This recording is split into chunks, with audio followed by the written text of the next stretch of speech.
Hello student, standard 5 subject Hindi, chapter number 11 काला घोड़ा। ये विश्व की महान कृति। यह कहानी महान लेखिका अन्ना स्वेल द्वारा लिखी गई है। ये कहानी आत्मकथा शैली के रूप में लिखी गई है। यह कहानी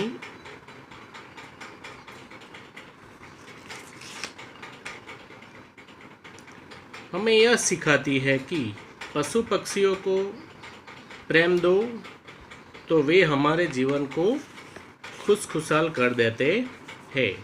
तो हमें पशु पक्षियों को भी प्रेम से प्यार से रखना चाहिए।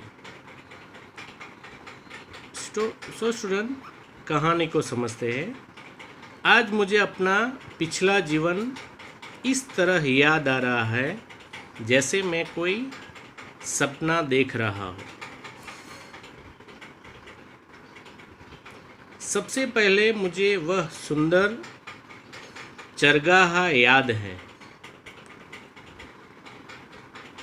चरगाह मीन्स पशु पक्षियों की चरने की जगह या मैदान, जिसमें मुझे दूसरे बछड़ों के साथ रहने और सीखने का मौका मिला। तो यहाँ ये क्या है, आत्मकथा के रूप में ये कहानी लिखी गई है जो एक घोड़ा कहता है।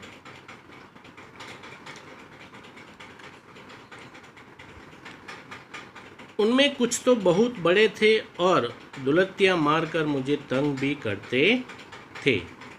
मैं इससे दुखी और परेशान हो जाता, पर माँ शाम को वापस आती तो उसकी ममता मुझे निहाल कर देती। माँ मुझे अच्छी बातें सिखाती। वह बताया करती थी कि हम बड़े घराने के हैं और हमारे बाप दादा ने बड़ा नाम कमाया है। तो यहाँ पे घोड़े की जात के बारे में बताया गया है कि घोड़ा भी अलग अलग जात के आते हैं। उसमें ये उसकी माँ कहती है कि हम भी बड़े घराने के हैं और हमारे बाप दादा ने बड़ा नाम कमाया है। दौड़ में ढेरों इनाम जीते हैं और मुझे भी वैसा ही बनना होगा और अपने कुल का नाम रोशन करना होगा। हमारा मालिक बड़ा अच्छा और दयालु आदमी था। उसने मेरा नाम डार्की रखा था। घोड़े का नाम क्या रखा था? डार्की, क्योंकि मैं एकदम काले रंग का था। वह मेरी माँ को अच्छा चारा दाना देता और मुझे अपने हाथों से रोटी खिलाता। मैं कुछ और बड़ा हुआ तो मेरी सुंदरता में थोड़ा निखार आया। जब बड़ा हुआ तो उसकी सुंदरता और बढ़ी। मेरे शरीर के बाल मुलायम थे और माथे पर एक सफ़ेद टीका सा जो मेरी सुंदरता को और बढ़ा देता था। अब मैं 4 साल का हो गया था और खूब तेज़ी से दौड़ने और छलांगे लगाने लगा था। आसपास चलते हुए कई बार मुझे देखकर ठिठक जाते और प्रशंसा के भाव से कहते, अरे वाह, कितना चुस्त और छबीला घोड़ा है। ठिठक जाना मीन्स रुक जाना, ठहर जाना। उसको देखने के लिए रुक जाते थे, ठिठक जाते थे। इसी तरह खुशी से दिन बीत रहे थे। फिर एक बूढ़ा आदमी मुझे देखने आया। मुझे देखकर उसके चेहरे पे खुशी की चमक आ गई। उसने कहा, अच्छी तरह सज जाए तो फिर यह काला घोड़ा गजब डायलॉग।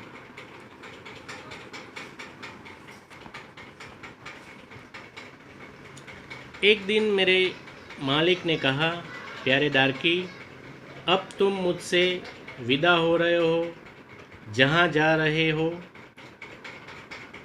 वहाँ खूब मन लगाकर काम करना और मेहनत से जी न चुराना। मेहनत से जी न चुराना मीन्स अच्छे से काम करना, मेहनत अच्छे से करना। मेरे नए मालिक मिस्टर राइडर भी सौभाग्य से बहुत अच्छे थे। उसके नए मालिक का नाम था मिस्टर राइडर।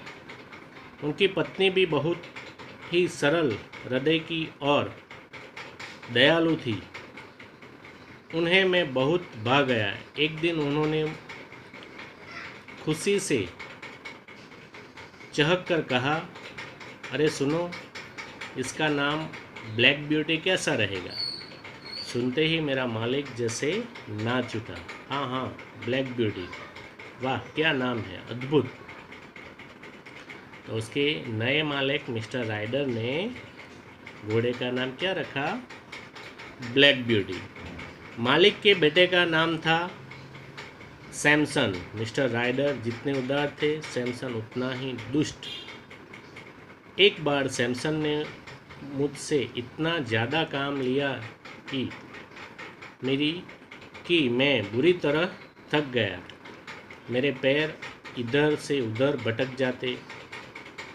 इस पर सैमसन ने मुझे सड़ासड़ चाबुक मारे। मुझे इतना गुस्सा आया कि मैंने उसे अपनी पीठ पर से उछाल दिया।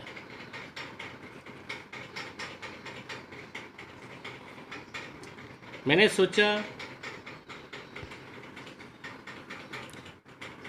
सोचा कि मेरा बूढ़ा मालिक अब मुझे बहुत पीटेगा, पर उसने उल्टा अपने बेटे को ही डांटा।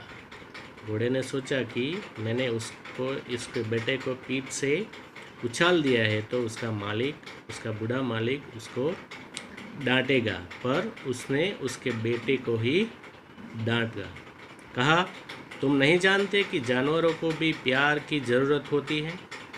तुम उन्हें मार पीट कर नहीं, प्यार से ही साध सकते हो, प्यार से उसे अच्छी तरह रख सकते हो। आखिर वह दिन भी आया जब मुझे एक लंबी यात्रा पर मालिक को लेकर जाना था। मुझे एक हल्की फुल्की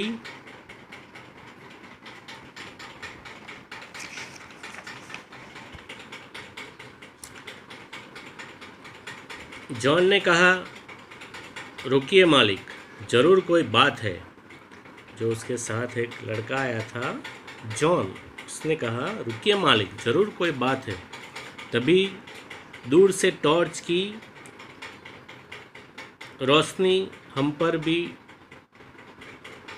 पर पड़ी और किसी ने चिल्लाकर कहा, रुक जाओ भाई, वहीं रुक जाओ, पुल टूटा हुआ है। सुनते ही मुझे सिहरन हुई। मालिक ने मुझे लाख लाख धन्यवाद दिया। बार बार वह जॉन से यही कह रहा था, ओह, कभी कभी जानवर भी आदमी की बुद्धि को मात दे देता है। मात देना मीन्स हराना। मैं नदी के दूसरे ओर सड़क से होते हुए धीरे धीरे मालिक को घर ले आया। हमें देखकर मालकिन दौड़ी दौड़ी आई और बोली, ओह, तुम ठीक ठाक आ गए? मैं तो बहुत घबरा गई थी। मालिक ने मेरे पीठ थपथपाते हुए कहा, आज इसने मेरे प्राण बचा लिए। उस रात मुझे बहुत अच्छा खाना दिया गया और इतना प्यार मुझे मिला कि मैं बता नहीं सकता।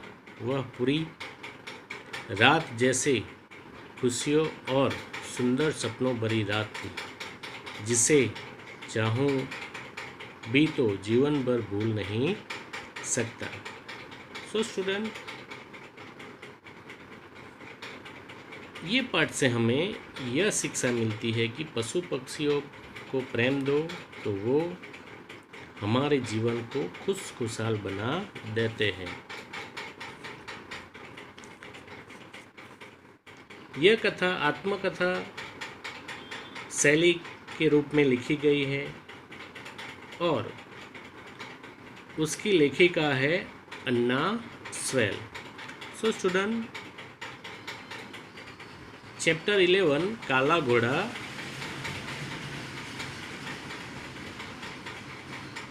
ये वीडियो में हम समझे। नेक्स्ट वीडियो में हम उसकी एक्सरसाइज देखेंगे।